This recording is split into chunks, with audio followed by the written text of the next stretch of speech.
బయటకు వెళ్తున్నప్పుడు అందరికీ ఎందుకంటే అందరూ భక్తితో తీసుకొచ్చిన తలంపురాలు అందరికీ అందుతాయి. ఎవరు కంగారు పడతారు దొరుకుతున్నప్పుడు ఈ రోజు గ్లాసులో నీళ్లు తాగుతున్నారంటే భగీరథుడు తపస్సు చేసి దివి నుండి భూమికి తప్పు ఆయుష్యం ఎవడు చేశాడు? ఎప్పుడే లోపలైతే ఆ కాంతి రేఖల మధ్య సహజమైన నారాయణ తేజాన్ని చూశాడు. నువ్వు సామాన్యుడు కావని దండం రాముడు జనస్వరూపిలా చూశాడు విశ్వామిత్ర మహర్షి. క్రిస్టల్ క్లియర్ అని ఇంగ్లీష్ లో పదం ఉంది. అలాగా స్ఫటిక ఎలాగైతే ఉంటుందో నాడీ మండలం అంటే పాదం దగ్గర శిరస్సు వరకు శరీరం అంతా కూడా లోపల నాడులు అంత నిశ్చలంగా ప్రవహిస్తూ ఉండేటువంటి తీరును చూసి కిలోమీటర్ వెళ్ళి నడుస్తుంటే మధ్యలో ఎన్నో సన్నివేశాలలో ఆ తాతకి సంహారం కానీ అన్ని తెలియజేస్తాడు. ఇది అయిపోయిన తర్వాత సిద్ధాశ్రమంకి వస్తాడు. సిద్ధాశ్రమంలో రాముడు పడుకుంటాడు. తెల్లవారు లేస్తే మీకు మంత్రోపదేశం చేయాలన్నాడు విశ్వామిత్ర మహర్షి. రామలక్ష్మణుడు అంశతునిగా పాన్పుల మీద పడుకోవలసిన రాముడు సిద్ధాశ్రమంలో నార చప్పల మీద పడుకోబెట్టాడు.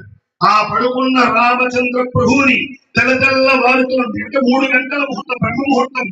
అలా ఒక సమయంలో నదికి వెళ్లి స్నానం ఆచరించి విశ్వామిత్రుడు పడుకున్న రామలక్ష్మణుడు లేపుతున్నాడు. అప్పుడు చూశాడు విశ్వామిత్ర మహర్షి. ఏమిటి?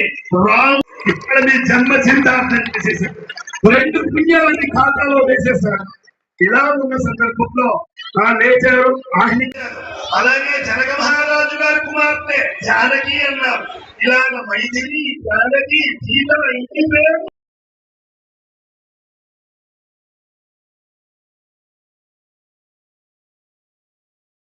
అన్నారు. సార్ రాముణ్ణి చూడండి అన్నారు. ఏమో అన్నాడు విశ్వామిత్ర మహర్షి. రాముణ్ణి లేపితే ఆ లేచిన రాముడిని శ్లోకాన్ని వెంకటేశ్వర స్వామి వారు ఇప్పటికీ తలుపు తీస్తే ఎప్పుడు రాముడిగా చూసారు. నవరాత్రులలో ఇక్కడికి వచ్చేసరికి వీళ్ళందరిలో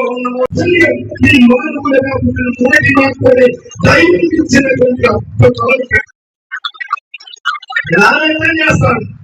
వెళ్ళారు విశ్వామిత్ర మహర్షితో కావలో వెళుతున్నప్పుడు విశ్వామిత్ర మహర్షి విశ్వామిత్రుడు వెళుతున్నారు.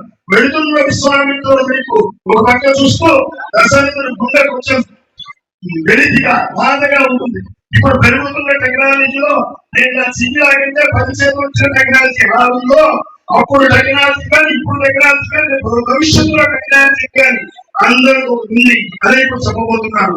ఏమైనా చెప్పబోతున్నాను. ఇప్పుడు ఏం అనేది ప్రవహిస్తుండగా ఉంది. దశరథుడి గుండెలో ఆవేదన, దశరథుడు భార్య కౌశల్య గుండెలో ఆవేదన, రాముడు పడుతున్న ఆవేదన లెక్క కట్టడానికి యంత్రాంగం లేదండి.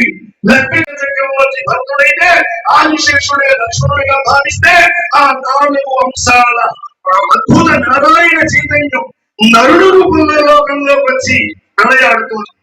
ఆయన కోరాడు దేవతల వల్ల సంహారం జరగకూడదు, ఆ యక్షగంధర్వుల్లో సంహారం కాకూడదని రావణాసుడు కోరాడు.